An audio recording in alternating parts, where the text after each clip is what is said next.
So hello everyone, welcome to our channel Girdhar pharma. So जैसा कि आप सभी को पता है कि फार्मासी से रिलेटेड कोई भी अपडेट होती है तो उस अपडेट को मैं आपके साथ शेयर करता हूँ और उसे सब पूरे तरीके से समझाता हूँ, चाहे वो आरआरबी फार्मासिस्ट, रेलवे फार्मासिस्ट या फिर एसएससी फार्मासिस्ट, किसी भी फार्मासिस्ट की कोई भी वैकेंसी है जो कि ऑफिशियल है, ठीक है ना। ऐसा नहीं कुछ भी आके कहीं प्राइवेट निकली है या फिर कहीं पर कॉन्ट्रैक्ट बेस पर निकली है उन्हें आके आपके सामने बताना है, ये सब काम करता नहीं हूँ मैं, ठीक है ना।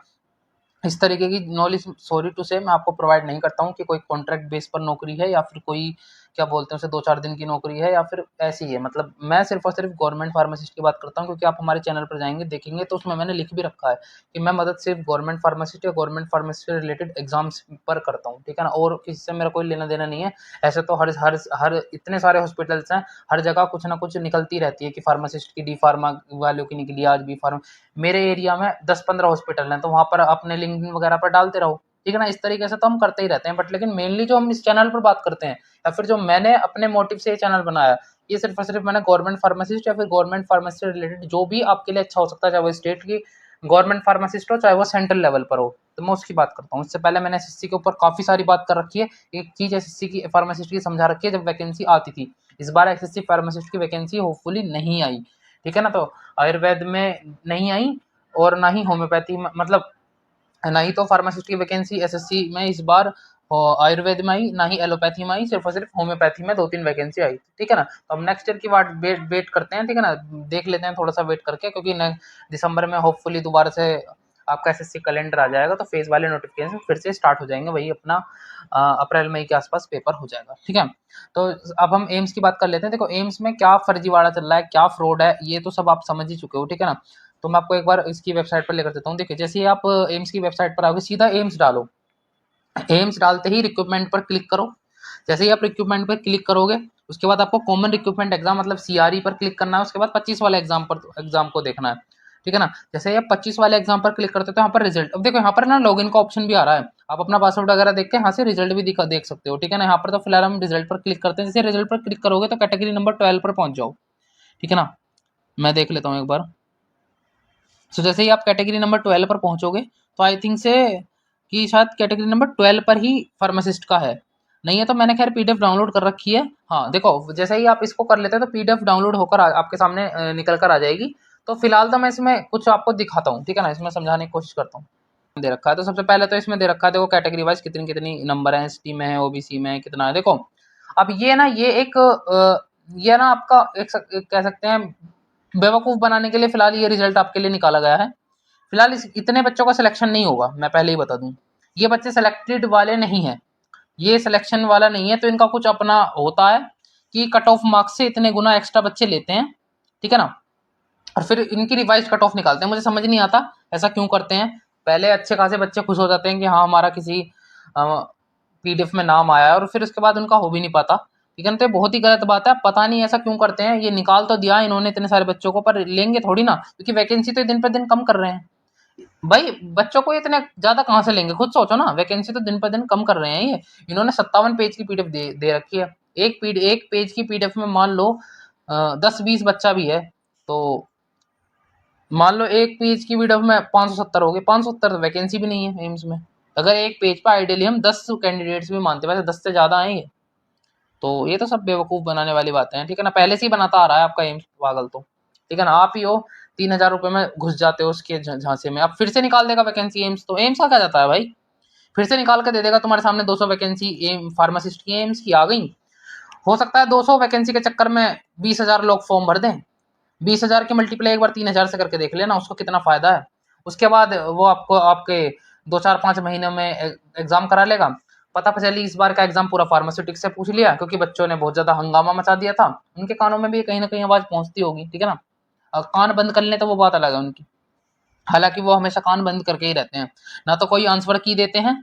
देखो सबसे बड़ी घटिया बात, ना तो कोई आंसर की देते हैं कि कोई बच्चा अपना मैच कर ले, भाई गलत है क्वेश्चन सही है, कि कोई ऑब्जेक्शन डाल सके, है ना। अपने आप को बहुत बड़ा सुपीरियर पावर समझते हैं कि हम ही है भाई सबसे ज्यादा सुपीरियर, क्योंकि हम तो क्वेश्चन गलत ही नहीं फ्रेम कर सकते। अब भाई और बच्चों को क्या पता, एक टीचर ही तो बताएगा आपको कि गलत है या कही है। एसएससी में वैकेंसी आती है, एसएससी के आंसर की विद इन 2-3-5 एक हफ्ते के अंदर आंसर की आ जाती है हर एग्जाम की। अभी आईबी का एग्जाम हुआ है, इंटेलिजेंस ब्यूरो का एग्जाम हुआ है, उसके आंसर की 5 दिन में आ गई, है ना। तो उसके बाद बच्चे चैलेंज करते हैं कि ये क्वेश्चन गलत है, या फिर कि जिस भी पॉइंट ऑफ व्यू से उस बच्चे का क्वेश्चन गलत होता है। अब मान लो ये आंसर की दे देते तो पूरे उसमें अफवाह नहीं फैल जाती कि एम्स पेपर ले रहा है और एक सब्जेक्ट से पूछ रहा है। तो इसलिए बचने की वजह से ना ये आंसर की देते हैं ना कुछ। और पता नहीं अंदर से कैसे बच्चों को ये क्या किस तरीके से लेते हैं, आई डोंट नो। कोई पूछ भी नहीं सकता, ना आंसर की है, ना कुछ है, ना क्वेश्चन है, ना टीचरों को पता है क्या पूछा गया है क्या नहीं पूछा गया। बच्चों ने बता दिया कि पूरा पेपर फार्माकोलॉजी से क्लिनिकल बेस आया है, तो मानना पड़ेगा टीचर्स को। और क्या करें भाई, क्योंकि टीचर्स ने तो ये, अब देखो सबसे बड़ी गड़बड़ ये है, अब जिसमें भी इसके हाईएस्ट नंबर बने हैं ना, देखो भाई इसमें हाईएस्ट नंबर किसकी, रैंक वन किसकी है भाई, ठीक है ना। जिसकी भी रैंक वन है, चलो मैं देख ही नहीं रहा, हालांकि मेरा मन ही नहीं करता ये एम्स वगैरह के रिजल्ट वगैरह को, मेरा मन भी नहीं है इस वीडियो को बनाने का, पर फिर भी मैं जस्ट स्टिल आपके अनुशासन के लिए, मतलब आपको थोड़ा सा आपकी पीठ थपाने के लिए कि हाँ आपने बहुत अच्छा काम करा है। कोई बात नहीं, इसमें नंबर नहीं आया तो ज्यादा अच्छा है कि इसके लक्षण पहले से मुझे थोड़े ठीक लग नहीं रहे हैं, ठीक है ना। पता चली आपकी सिलेक्शन हो गया, उसके बाद ये कह रहे हैं कि नहीं नहीं हमें फार्मासिस्ट की जरूरत नहीं है, पता पड़ी लास्ट स्टेज पर आके आपको बाहर करा जा रहा है। इनका कुछ ऐसा ही है, क्योंकि जब ये वैकेंसी कम कर सकते हैं तो ये कुछ भी कर सकते हैं भाई। क्या भरोसा इनका कि कल को तुम्हें नौकरी से एक दिन पहले मैसेज करें या जीमेल करें या ईमेल करें कि आपकी जो वैकेंसी है वो विड्रॉल कर ली गई है। कोई भरोसा नहीं है। अच्छा है, जो हुआ अच्छा हुआ, नहीं हुआ तो बढ़िया, हो गया तो बढ़िया, बहुत खुशी की बात है, हो गया है तो वेरी वेरी कॉन्ग्रेचुलेशन, नहीं हुआ तो बहुत बढ़िया, और किसी की देखेंगे भाई, कौन सी ये लास्ट वैकेंसी है आपकी, ठीक है ना। देखो भाई, मैं जिसमें भी इसकी रैंक वन आई है, अब एक बात ध्यान रखना, रैंक वन कोई स्टूडेंट नहीं ला सकता, या तो वो बच्चा बहुत पहले से पढ़ाई कर रहा है, ठीक है ना, या तो उसने अपनी जिंदगी ही फार्मासिस्ट का नाम कर दिया है, वो इसमें रैंक वन ला सकता है। क्योंकि बच्चे बता रहे हैं भाई पूरा का पूरा पेपर क्लिनिकल बेस है, एक स्टूडेंट कुछ और तो पढ़ के जाता है, फार्माकोलॉजी फार्माकोलॉजी सब कुछ पूछा गया और उस बच्चे के फार्माकोलॉजी में नंबर ठीक है, तो इसका मतलब या तो कोई टीचर है। अब एक बात भी तो है ना, जो टीचर तुम्हें पढ़ा रहे हैं ना, जो तुम्हें ऐसा लगता है कि ये तो हमारे टीचर हैं हमें पढ़ाते हैं, वही एग्जाम देते हुए मिलेंगे तुम्हें, देख लेना तुम, जीपैट में ऐसा होता है, एम्स के एग्जाम में ऐसा होता है। जो बच्चा रैंक वन ला रहा है, तुम्हें लगता है कि एक साल में भी आ सकती है, नहीं आ सकती, या तो वो बहुत समय से मेहनत कर रहा है इस चीज के पीछे। मैं ऐसा नहीं बोल रहा कि किसी गलत तरीके से आई है, बट मैं आपको एक बात बताना चाहता हूँ, या तो वो बच्चा काफी समय से मेहनत कर रहा है और वो सिर्फ एम्स के लिए ही पढ़ रहा है, वरना ऐसा हो सकता है भाई साहब बुद्धि घूम जाएगी।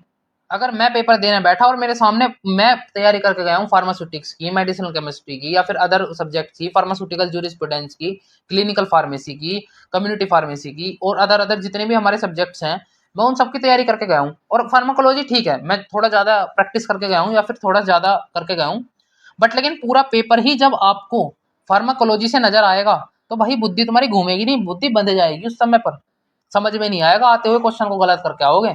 और यहाँ पर भी इतना अच्छा परफॉर्म कर रहे हैं बच्चे, इसका मतलब कहीं ना कहीं या तो उनका आईक्यू लेवल बहुत अच्छा है, या फिर वो टीचर्स हैं, या फिर वो बच्चा बहुत समय से मेहनत कर रहा है। ऐसा नहीं बोलूंगा कि कोई फर्जी है या फिर वैसे ही है, ठीक है ना, ऐसा बोलना सही भी नहीं है, एक्चुअल में बात तो ये है, बट लेकिन उसकी फिर बहुत समय की मेहनत है। मैं सीधी बोलूंगा जो कोई इसमें रैंक वन लेकर आया या फिर जिसकी अच्छी रैंक आ रही है, इसका मतलब उसकी मेहनत बहुत समय की है।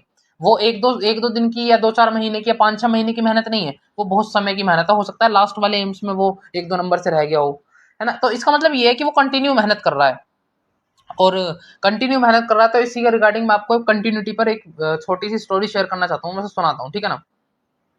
करते हैं कंटिन्यूटी पर, ठीक है ना, कि कंसिस्टेंट कैसे रहें। देखो भाई, एक बात मैं आपको बताता हूँ, जिस व्यक्ति के दिमाग में हर समय लक्ष्य को लेकर एक चेतना होती है ना, कि लक्ष्य को किस तरीके से हासिल किया जाए, या फिर जिस भी बच्चे के मन में हर समय लक्ष्य ही चलता है कि मेरा एम ये है, या फिर देखो अब ये जो एम्स में नंबर वन आया है, जो भी है भाई, मुझे नहीं पता कौन है अभी फिलहाल, जिसकी भी एम्स में रैंक वन आई है, क्या तुम्हें लगता है ये एक दिन का काम है? क्या तुम्हें ऐसा भी लगता है ये एक महीने का काम है? नहीं भाई, ये कंटिन्यूटी का रिजल्ट है, ये कंसिस्टेंसी का रिजल्ट है। आगे आने वाले बहुत सारे एग्जाम से इसमें आपकी हेल्प मिलेगी। जो मैं 5-10 मिनट अब बोलूंगा उसको ध्यान लगा के सुन लेना, क्योंकि अब मैंने एम्स के ऊपर टॉपिक बंद कर दिया है अपना। जिसके नंबर आना था, जिसका होना है, जिसका सिलेक्शन होना है, देखो अब ये कट ऑफ वट ऑफ पर वीडियो बहुत ज्यादा बनाई जाएंगी, इस बात से मुझे फालतू मतलब है नहीं, बट जिसका होना है उसका शॉर्टली होना ही है, ठीक है ना, सिलेक्शन। अब देखो मैं आपको एक बात बताता हूँ, लक्ष्य को हर समय ना आपको अपने मस्तिष्क में रखना है, आपको अपने दिमाग में रखना है। जब आप गवर्नमेंट जॉब की तैयारी करते हो तो ऐसा ना हो आप अपनी गली मोहल्ले में किसी से लड़ाई कर लें, होता है ना ऐसा, कि किसी से घूंसे बजा दें आप आपस में और वो पुलिस बुला ले और आपके नाम पर एफआईआर हो जाए, ठीक है ना, तो आपकी जिंदगी खराब है। गवर्नमेंट जॉब सपने में भी नहीं मिलेगी, ध्यान रखना अगर इस तरीके की कोई हरकत कर दी आपने। तो अपने दिमाग को ना हमेशा अपने दिमाग में अपना एम रखो कि मुझे ये करना है, किसी को पुलिस में जाना है, किसी को एसएससी सीजीएल देना है, सीएचएसएल देना है, सीपीओ देना है, या कोई अदर एग्जाम्स आपने टारगेट कर रखे हैं, कोई फार्मेसी का, आरआरबी का, एसएससी का, कोई अदर एग्जाम है, फार्मासिस्ट का है, कोई भी एग्जाम है, तो उसको ना अपने माइंड में हमेशा रखो। तो जब जब जब आप अपने माइंड में उस एग्जाम को हमेशा रखेंगे तो आप कोई गलत काम करेंगे ही नहीं। कल को ऐसा होगा, कोई गली में 4 लोग लड़ रहे हैं तो तुम बीच में सुलह करवाने पहुंच गए, नहीं, तुम्हें मंत्री नहीं बनना है, ठीक है ना। अपने काम से काम रखना है, अपने घर में सीधे चुप घुस जाओ, वहां पर ना ज्ञान दो ना उनकी लड़ाई को देखो। अगर आपके दिमाग में आपका एम रहेगा तो ही तुम ये काम करोगे। अगर आपके दिमाग में कोई एम नहीं रहेगा, कोई लक्ष्य नहीं रहेगा, तो सीधे तुम उस लड़ाई में कूद पड़ोगे और नाम तुम्हारा भी आएगा। कल को पुलिस आएगी, एफआईआर होगी, केस होगा, तुम्हारा खेल खत्म है। फिर मत करना तैयारी अगर ऐसा कुछ हो जाए, क्योंकि वैसे भी नहीं होने वाला, फिर डॉक्यूमेंट वेरिफिकेशन में तुम फेल ही हो जाओगे।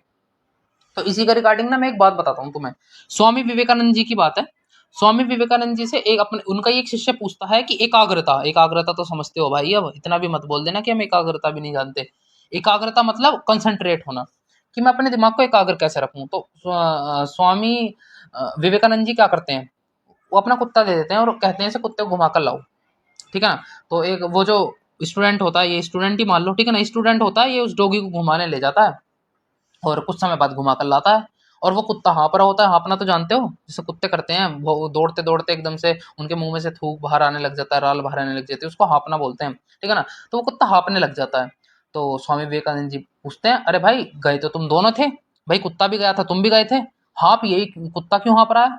तो वो जो उनका स्टूडेंट होता है, शिष्य होता है, वो बोलता है कि ये जिसको भी देखता है उसकी तरफ ही भौंकने लगता है, उसकी तरफ ही दौड़ने लगता है, और उसके तरफ मतलब जिसको भी ये बीच में देख रहा है, मैं पार्क में से लेकर गया, तो जिसको भी ये देख रहा है उसकी तरफ ही दौड़ रहा है, उसकी तरफ ही भाग रहा है। तो इसी वजह से इसकी ये हालत है, इसलिए यहाँ पर है। तो स्वामी विवेकानंद जी कहते हैं यही तो है, एकाग्रता कब होगी, ये नहीं है कि कुछ भी देखकर इधर दौड़ना, इधर दौड़ना, इधर दौड़ना, इधर दौड़ना चालू कर दिया, कोई वैकेंसी आ गई तो उसके पीछे लग गए। एकाग्र हो, ठीक है ना। एकाग्रता का मतलब समझते हो तुम, कोई भी एक एग्जाम है उस पर फोकस करो बस, कुत्ते मत बनो। जैसे कुत्ते को देखा ना तुमने, हाफ हाफते उसकी हालत क्या हो गई, उसको सांस भी नहीं आ रहा, इसी तरीके से तुम्हारी हालत हो जाएगी अगर तुम बहुत ज्यादा चीजों को सोचोगे। अपने टारगेट 1 2 3 हद से ज्यादा इतने टारगेट रखो, ये नहीं है कि कल को कोई भी आकर एक वैकेंसी अनाउंस कर दे, कि कल को ही एम्स की फिर से वैकेंसी आ जाए और तुम दौड़कर उसमें लपक पड़ो। तुमने जब एम्स के थिएटर देख रखे हैं तो भाई तुम क्यों ऐसे काम करोगे, खुद बताओ। ऐसा नहीं है कि कल को एम्स एम्स फिर से देख लेना, तुम एम्स फिर से अनाउंस करेगा एमसीआरई के नाम से वैकेंसी।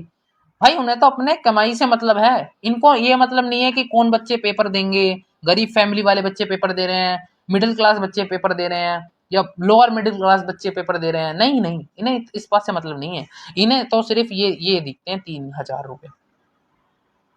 ये अपने ये कमाई का धंधे सबके अलग अलग हैं। मैं फिर आपको बताता हूँ, हर किसी कमाई के तरीके अलग हैं। एसएससी अलग तरीके से बच्चों का पागल बनाता है, आरआरबी का अलग सिस्टम चलता है, एम्स ने अपना अलग थिएटर खोल रखा है, तो इन सबके अलग अलग सिस्टम है। अब आपको देखना है, आपको कंसंट्रेट किस पर करना है, आपको क्या करना है, ये बात आपको देखनी है, ठीक है ना।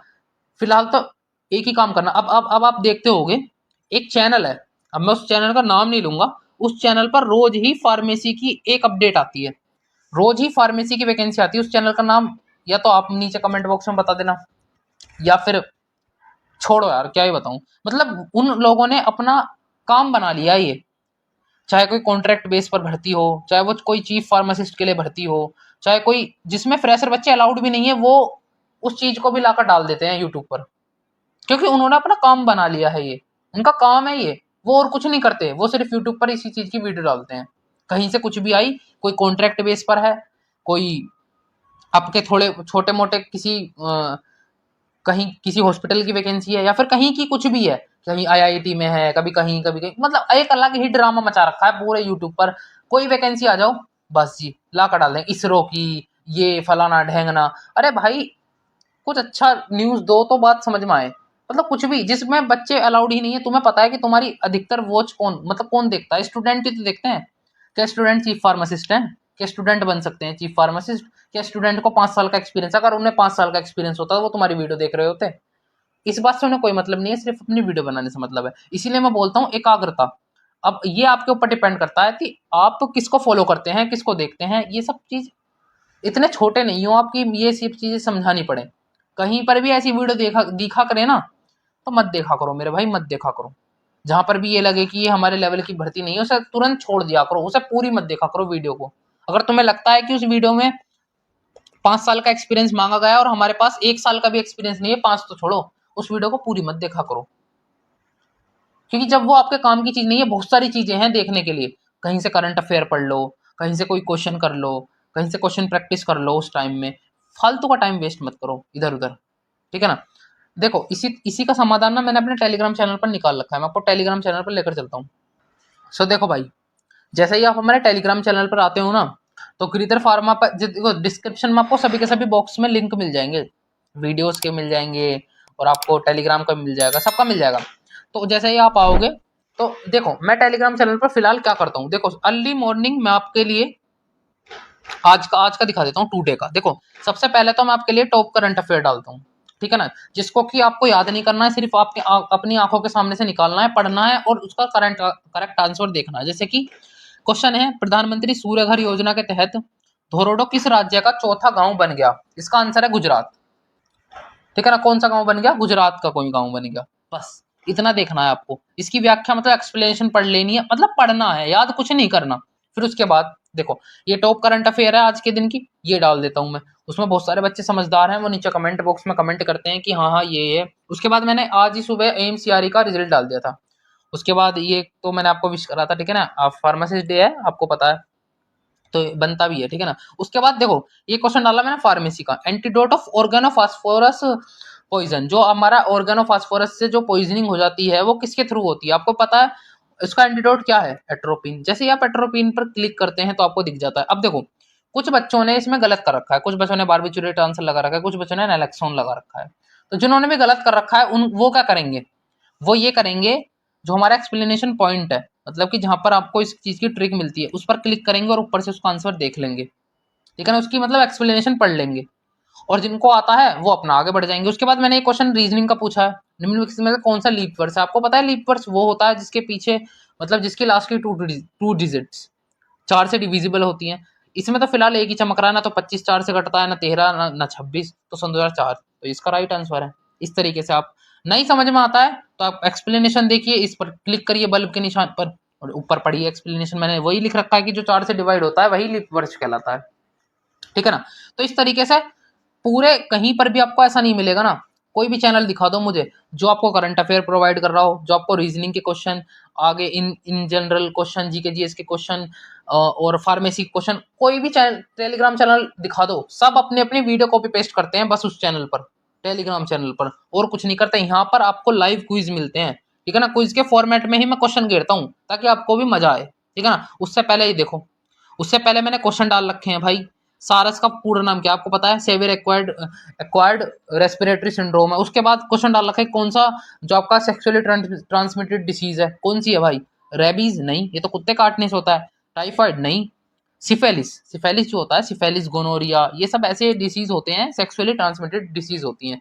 हैजा, हैजा आपने सुना भी हो, कोलेरा, कोलेरा कौन सा तुम्हारा यौन संक्रमित रोग है? नहीं है, है ना। उसके बाद मैंने देखो क्वेश्चन डाल रखा है मतलब इतना कुछ कहाँ आपको देखो, एक बात ध्यान रख लेना, इस चैनल पर 605 लोग हैं, अगर आपने चैनल को अभी तक सब्सक्राइब नहीं किया है, आप इन 605 से तो पीछे ही हो भाई। ये लोग इतना कुछ सीख चुके हैं, आप समझ नहीं रहे। अगर आप नहीं करते हैं चैनल को सब्सक्राइब या फिर आप इन सब चीजों को नहीं ज्वाइन करते हैं, तो आप अपना ही नुकसान कर रहे हैं, क्योंकि ये सब चीजें इन जनरल है, बहुत आसान। देखो एंटीडोट ऑर्गेनोफॉस्फोरस पॉइजन, मैंने इतना हार्ड क्वेश्चन पूछा है क्या? नहीं। फिर भी कुछ बच्चों को नहीं पता तो कोई बात नहीं, गलत करने से तो डरना ही नहीं है अपने को। गलत होगा कोई बात नहीं, एक्सप्लेनेशन देख लेंगे हम, हमें आगे तक याद हो जाएगा कि हाँ ऑर्गेनोफॉस्फोरस की पॉइजनिंग में क्या एंटीडोट दिया जाता है, हमें याद हो गया क्या दिया जाता है, एट्रोपिन दिया जाता है, बात खत्म। उससे पहले मैंने एक क्वेश्चन और डाला था डिसोल्यूशन एपरेटस से, वो मैंने अपने यूट्यूब की कम्युनिटी पे डाला है। तो आप यूट्यूब चैनल की कम्युनिटी बॉक्स में क्वेश्चन देख सकते हो और टेलीग्राम पर देख सकते हो। और बताओ और आपके लिए क्या करूं मैं, इतना कुछ। मेरा जो मोटिव है ना, मेरा मोटिवेशन यही है कि आप लोग किसी भी चीज में मार ना खाएं। करंट अफेयर अगर इतना भी कर लेते हो ना भाई साहब, कुछ ना करने से बहुत अच्छा है, क्योंकि तुम तो सिर्फ फार्मेसी फार्मेसी पढ़ते रहते हो। एक बार चैनल को ज्वाइन कर लो और देखो फिर मजे। कल को क्वेश्चन आ जाए तुम्हारे किसी भी एग्जाम में, 5वें राजभाषा सम्मेलन का आयोजन किस शहर में हुआ, लिख के ले लो, क्वेश्चन पेपर में आने लायक है बिल्कुल। नहीं पता होगा तुमने ना चैनल सब्सक्राइब कर रखा है, ना तुमने ज्वाइन कर रखा है, तो तुम्हें पता क्या होगा। बट लेकिन यहीं पर ही कुछ 10 12 15 देखो कितने 191 लगभग 200 लोगों ने कर देख रखा है। तो इसका मतलब ये 200 लोग जानते हैं इसका आंसर क्या है। इसका आंसर गांधीनगर है, गुजरात। तो आप उन लोगों से पीछे हो जाओगे। और कंपटीशन में होता ही क्या है, कंपटीशन में आपको औरों से ही तो आगे निकलना है। कंपटीशन में क्या तुम कुछ और करोगे, दूसरों से ही तो आगे निकलना है। तो दूसरों से बेस्ट कैसे बनोगे, नॉलेज लेने से बनोगे, नॉलेज सीखनी पड़ेगी, ठीक है ना। तो अपनी वीडियो को एंड करता हूँ और यही कहना चाहता हूँ, देखो भाई जहां से आपको नॉलेज मिलती है वहां से ले लो। इन चक्करों में पढ़ो मत कि कुछ भी आ गए और कुछ भी देखने लग गए। अब आपकी मर्जी है भाई, देखो एम्स फिर से अपनी वैकेंसी अनाउंस कर देगा। अगर हिम्मत है, कर सकते हो तो भरना, फालतू में मम्मी पापा के पैसे तो वेस्ट मत करना प्लीज। हम्बल रिक्वेस्ट है, अगर आप नहीं पढ़ रहे हो तो एम्स का फॉर्म मत भरना। अब तुम कहोगे जी तुम कौन होते हो, हमारे पैसे हैं, ठीक है फिर भर देना। फिर अगर आपको किसी गाइडेंस लेनी ही नहीं है, समझना ही नहीं है, तो फिर आप अपने मन मर्जी के मालिक हो, उसमें हम कुछ नहीं कर सकते, ठीक है ना। तब तक के लिए मिलता हूँ। देखो नेक्स्ट वीडियो जो आने वाली है ना, मैं स्टार्ट करने वाला हूँ रीजनिंग बहुत जल्दी। सबसे पहले रीजनिंग सेक्शन को उठाने वाला हूँ मैं। अगली वीडियो में मैं आपको इसके रिगार्डिंग पूरी नॉलेज दूंगा। पहले तो मैं एक वीडियो लेकर आऊंगा कि किसका कितना इंपॉर्टेंस है, कितने क्वेश्चन कहाँ से बनते हैं, कितने आते हैं। उसके बाद नेक्स्ट वीडियो से हम अपनी नेक्स्ट वीडियो में रीजनिंग स्टार्ट कर देंगे, अगर आपका उस वीडियो पर अच्छा रिस्पॉन्स आता है तो, ठीक है ना। तब तक के लिए जय हिंद, जय Bharat, thank you so much.